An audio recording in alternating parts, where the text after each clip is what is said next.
Welcome back to our channel. Welcome back to A Piece of Toledo.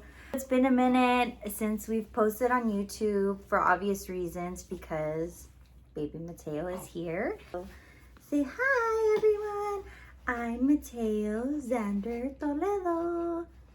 So he is 2.5 months old now.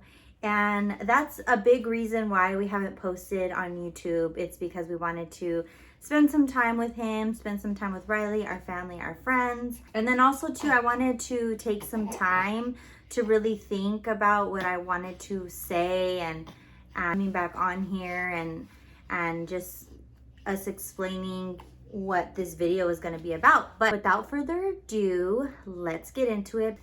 Okay, so August 28th, 2021.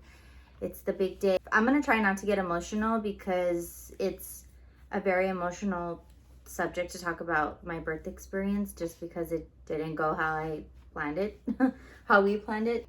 But what I've quickly learned is that, and I've kind of always known this subconsciously, I just never thought it would happen, that you can plan for things and it just doesn't work out sometimes. It's not anything good or bad. It's just it doesn't work out like that. So August 28th, 2021, I woke up like at, I want to say like 1 in the morning.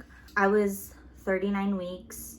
I think like 39 weeks in a couple of days. So I was almost 40 weeks pregnant. Of course, feeling it. I was, not that I was over it. I just didn't want, I was like, I wanted to meet Mateo already. I wanted to meet him and my back was hurting. My whole body was hurting. I couldn't sleep. Matthew was actually in Riley's room. I think he was sleeping or watching a show. I just felt like crampy, like not too intense, but I was feeling like a little bit crampy, and I was like, okay, I'm just gonna go back to sleep. But then, I don't know, something just told me to just get up and maybe go to the restroom. I think I was just so used to like getting up and peeing every night, all night basically towards the end of my pregnancy, that I was like, okay, let me just go to the restroom. As soon as I get up, I feel like this gush, but it wasn't like a huge gush. It was like a gush kind of trickle. I was like, okay, well, yeah, I definitely need to go to the restroom. Maybe I peed myself.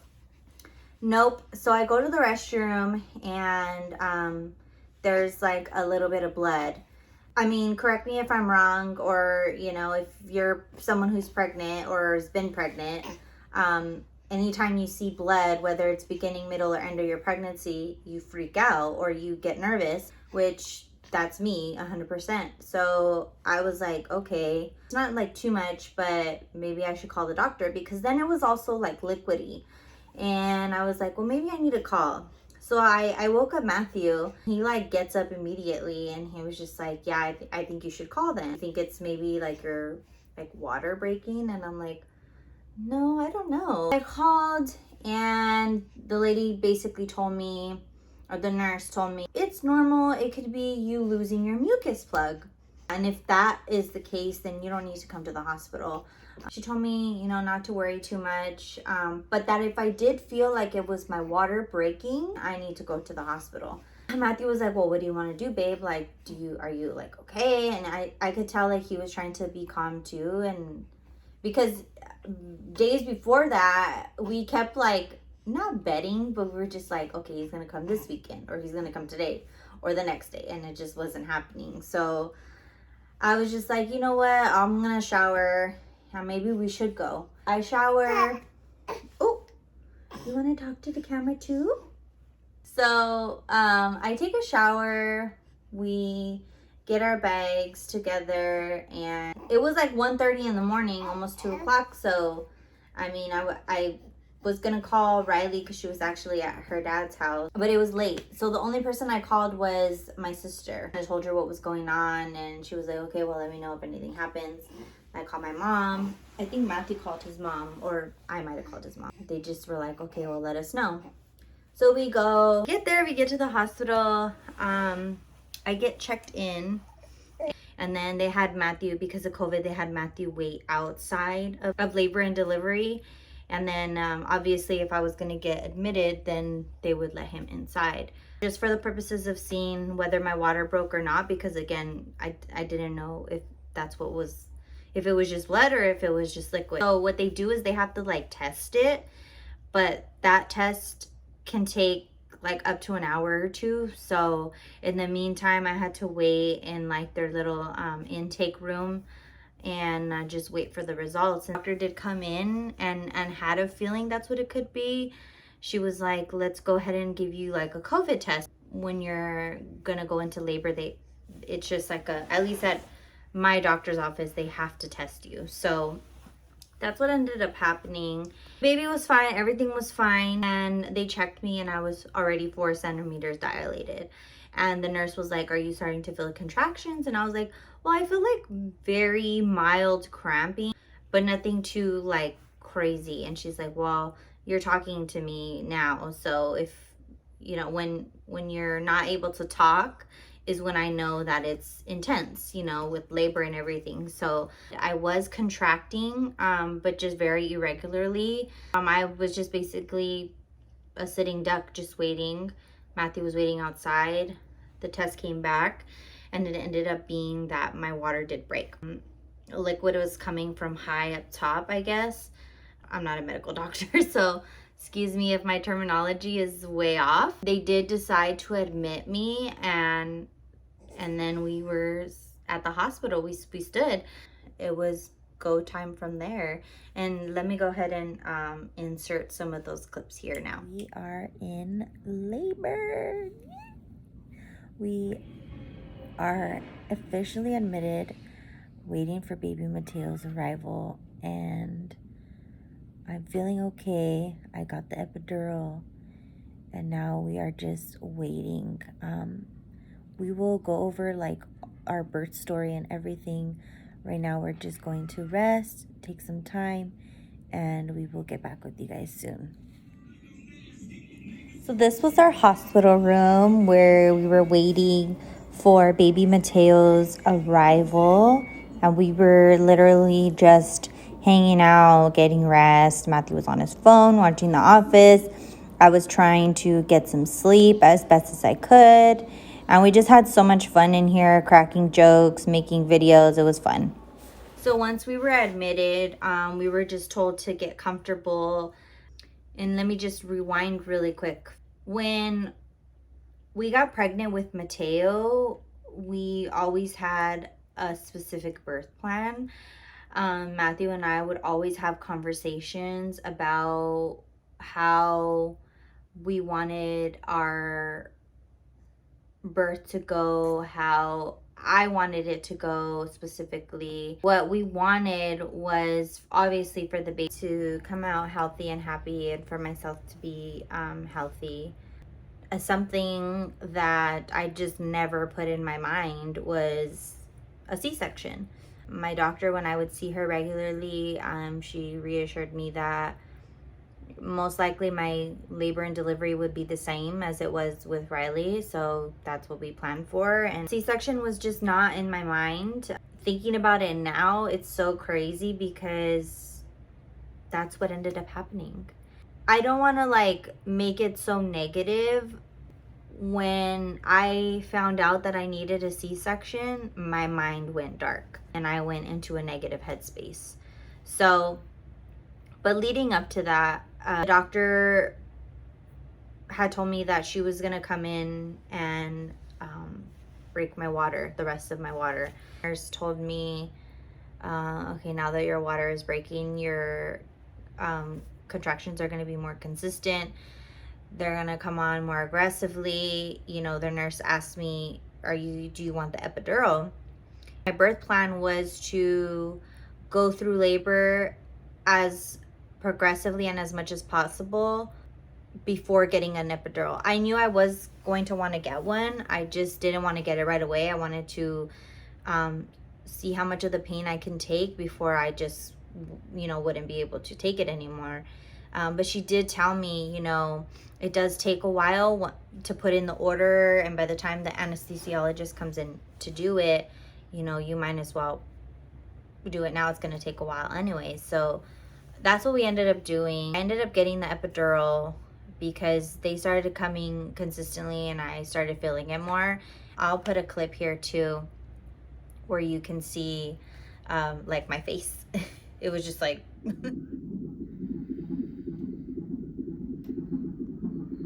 because I was starting to feel it more intensely. At that point, they checked me again and I was still 4 centimeters. So the doctor made the choice to give me Pitocin. Pitocin is basically this medication that, in simple terms, just starts the contractions and the laboring and all of that to put you into like active labor. So once I got the Pitocin, I went from 4 centimeters to 6 centimeters in a matter of like an hour or two. An hour or two after that, I was like at, I think 8 or 9. And then at 9 centimeters, the doctor with the nurse came in and they just said, go ahead and do like a practice push, I guess. And then 40 minutes later, the nurse came back in and I was at 10. So I was fully dilated, I was ready. I started pushing. She said that her first baby was 6 pounds and she thinks this baby is bigger. So she might have some pushing to do. Yep. And Vivian didn't want her to wait anymore. So she said 0 station. Vivian says you work, girl. Yep. Okay, call me when you're ready. I will. I'm gonna go do some vitals on the other baby. Yeah, by the time, you'll have time to finish. We spaced it out. Okay. Okay, you're having one. Do you feel it? Yeah. Okay, pull your legs back. How far was that leg down? Deep breath in, chin to your chest, and push like you're pooping.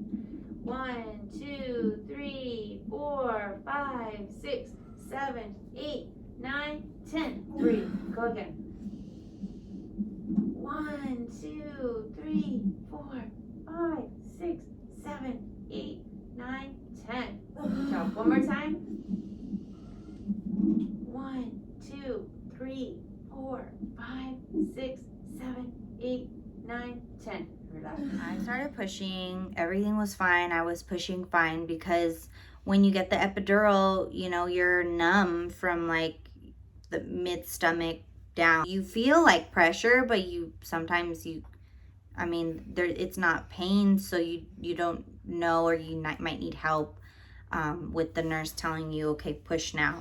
So, but for me, I could feel the pressure, so I knew that I had to push. An hour went by, 2 hours went by, 2.5 hours. And apparently at my doctor's office, after 4 hours of pushing, if there's no progression or the baby's not out, they have to explore other options. I was already at the 2.5 hour mark of pushing. 2.5 hours go by and then we're coming up on 3 hours and nothing. His head was down, he was face up in a more difficult position, not impossible position, but difficult. I was feeling the difficult. I started falling asleep during pushes, in between pushes. I was tired, and Matthew could tell that I was really tired because he kept asking me like, "Are you okay?" And I couldn't even respond because I was just so tired of pushing. I started noticing that the nurses would talk amongst each other. Let me just grab Mateo. Oh, he wants to be part of the video. And they started calling other nurses in, like they would, switch out and then I guess try to feel where he was or like maneuver him. And they started to notice that he was getting like a little like cone head at the top, and that was concerning. When I would push, he would distress, and then when I would stop pushing, he was fine. So the nurse kind of, she did tell me like, you're fine, he's gonna come right now any moment. But what Mateo was doing is that he just would kind of go further, like past my pelvic bone, and then come back in. It was almost like he was like going out and then getting sucked back in. I was getting super tired and fatigued, and I just, I wanted him to be here already. And the epidural was even starting to wear off. That's how long I was pushing. And I was feeling it. I was feeling the pressure to push. And, I kept asking the nurse and the doctor, am I doing this right? Like, am I pushing right? Like, what's going on? I kept looking at Matthew like, why isn't he here? And they were like, you're pushing fine. They assured me that it wasn't something I was doing wrong. It's just, he just wasn't coming. But what they had me do was switch positions. So I was pushing on my back first, and then I would go to my right side and push, and then to my left side and push. 1, 2, 3, 4, 5, 6, 7, 8, 9, 10. Relax. And at, I want to say 3 hour and 15 minutes in, they brought in this rail, and they had they tied a sheet to the rail, and I had to push myself up when I was ready to push to help me, or help him come further down so that he could just come out. And that wasn't working. They were trying to maneuver him to move from face up to his face down, because his head was down, but he was just faced up. So they wanted him to just turn his face so he could just come out easily. They were trying, and it just wasn't happening. So I want to say I was 3 hours and 30 minutes in. I noticed that Matthew walked out of our room, and I was just like, wow, that's weird. He walked out, but he had said I'll be right back, and I'm like, what the hell? Thinking why is he I'm tired here, and I don't know what's going on. And I was so tired, and I was like, why is he walking out of the room? It looked like he was taking a phone call, but later found out what it was. And basically what had happened was the doctor had called him out, basically told him, I think we're gonna have to explore a C-section. She's been going at this almost 4 hours. It's time, we need to get the baby out sooner rather than later. And he knew, he knows me so well, so he knew that I was gonna be so bothered by that. I told him, you might want to talk to her about it. So he comes back in, and I push again, and he sees me my face is just drained, and he was just like, babe, you don't think you should just get the C-section? And I just looked at him, and I was like, no, what do you mean? And he was just like just so he can come out. And I was like, no. So he ended up telling the doctor she has 30 more minutes of pushing left before they have to explore anything else, and just let her do it. Of course, after 30 minutes, he didn't come out, but I was already at 4 hours.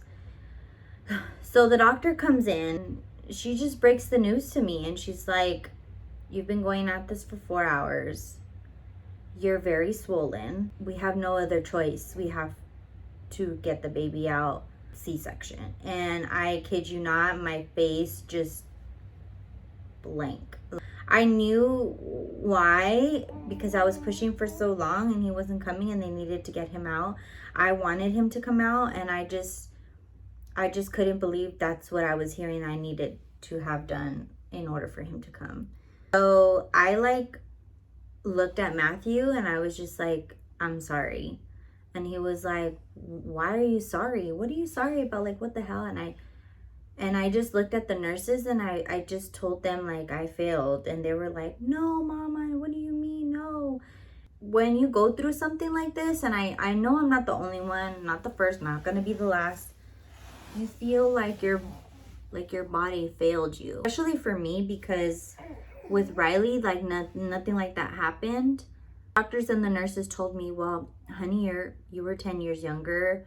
In your early 20s, things change. And I'm like, I know that, but I just felt like my body failed me, and I was a failure. And I set my mind to something, and we had a plan, and my body just said, I don't care about your plan, and this is how it's gonna be. And I cried, I broke down, I was so sad. I didn't even let her finish talking because I was crying so much.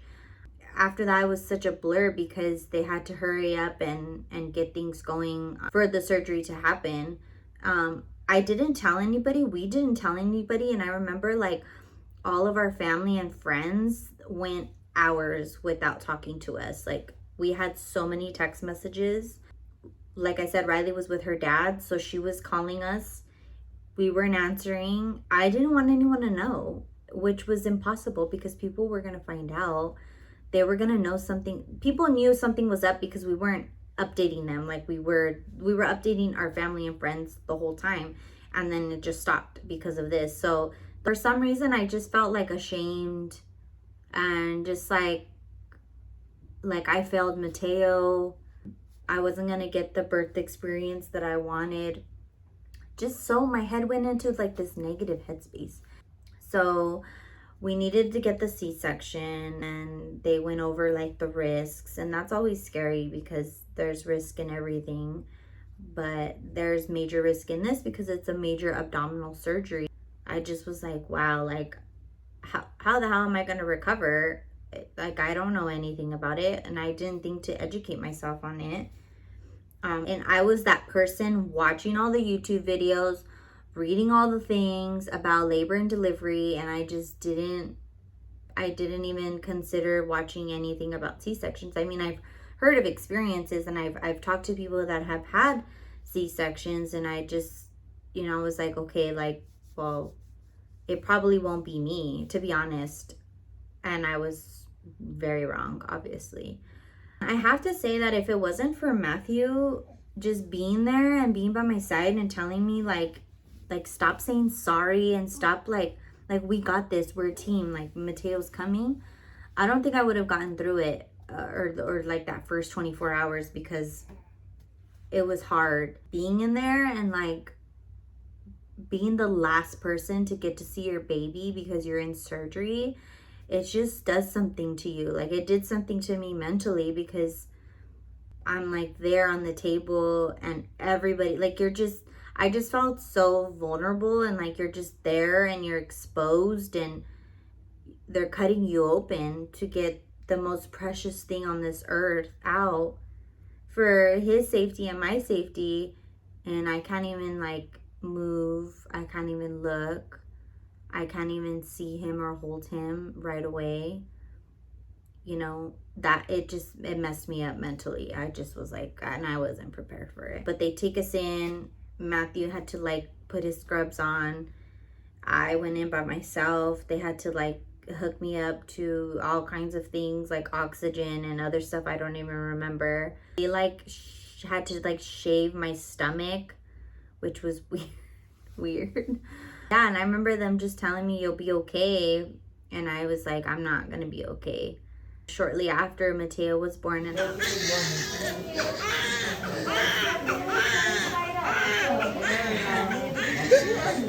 and pink already. 1 minute. I got this all like that. So very good. That's going to be a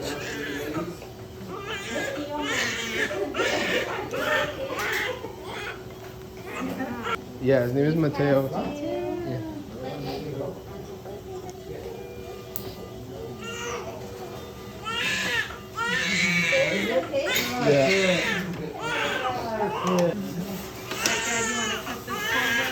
Yeah. So then he was born, and hearing his first cries was everything to me, because I was like, oh my God, he's been in there for so long.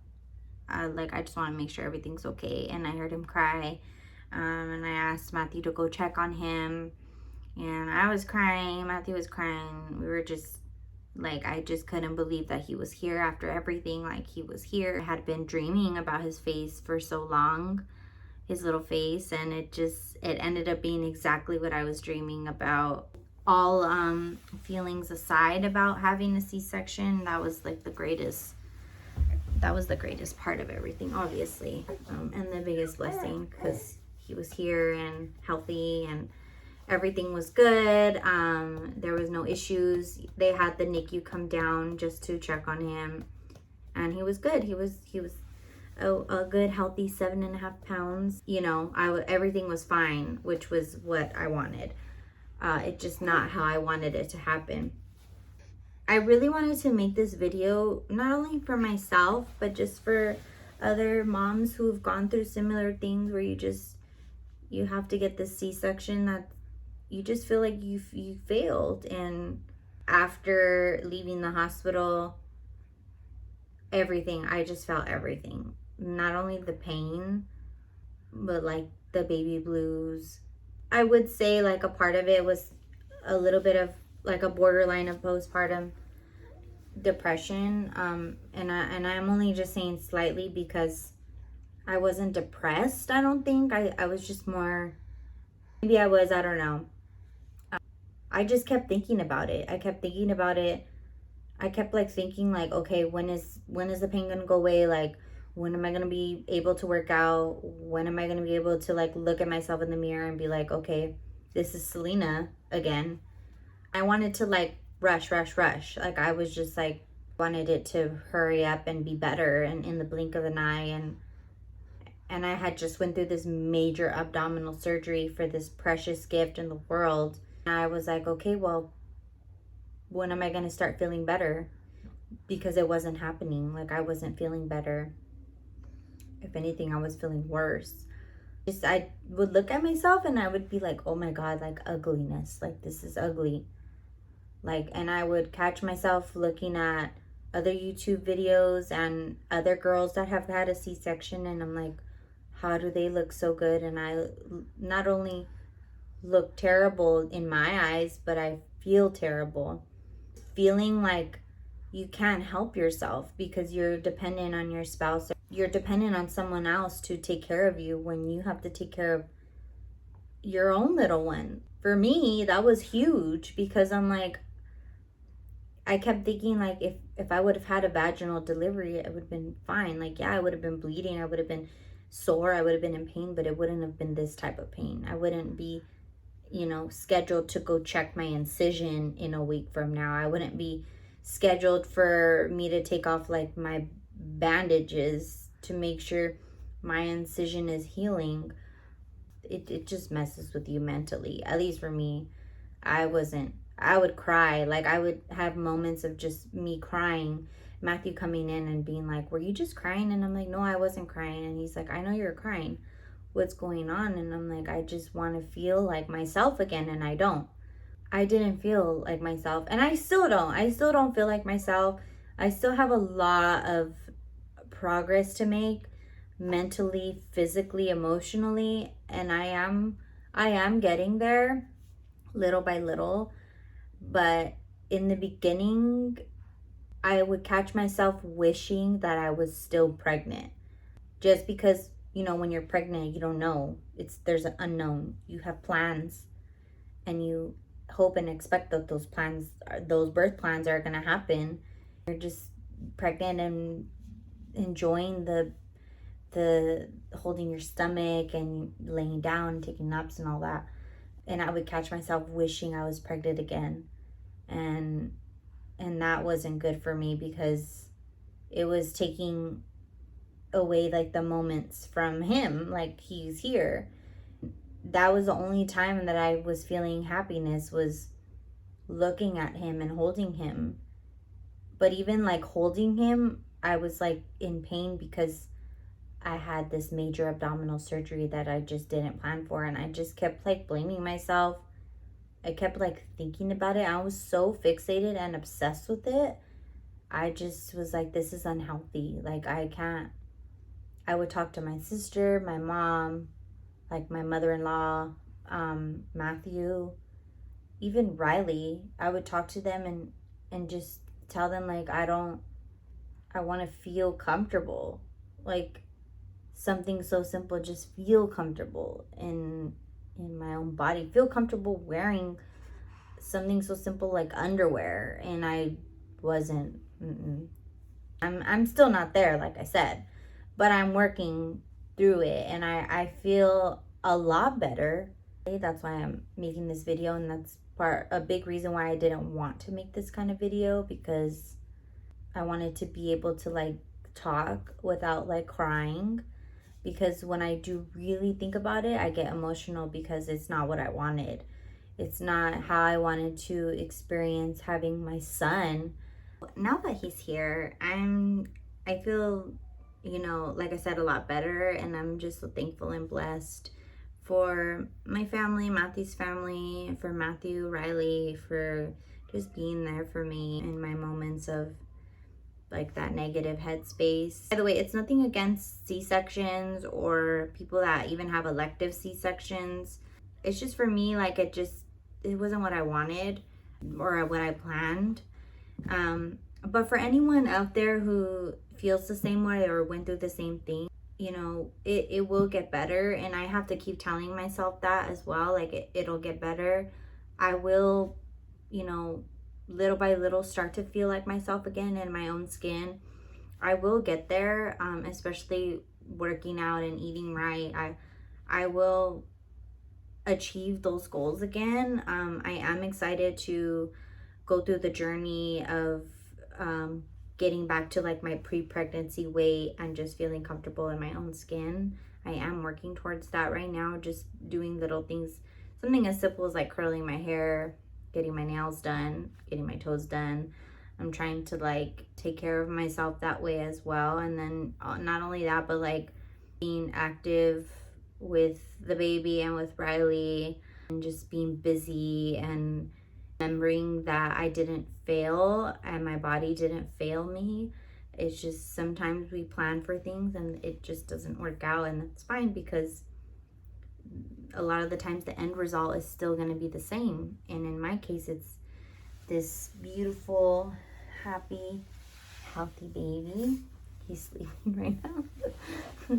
He's so cute and handsome. My handsome boy. He's such a tired baby. But yeah, so that's our birth story. And if you guys have any questions or comments, just leave them in the section below, the comment section.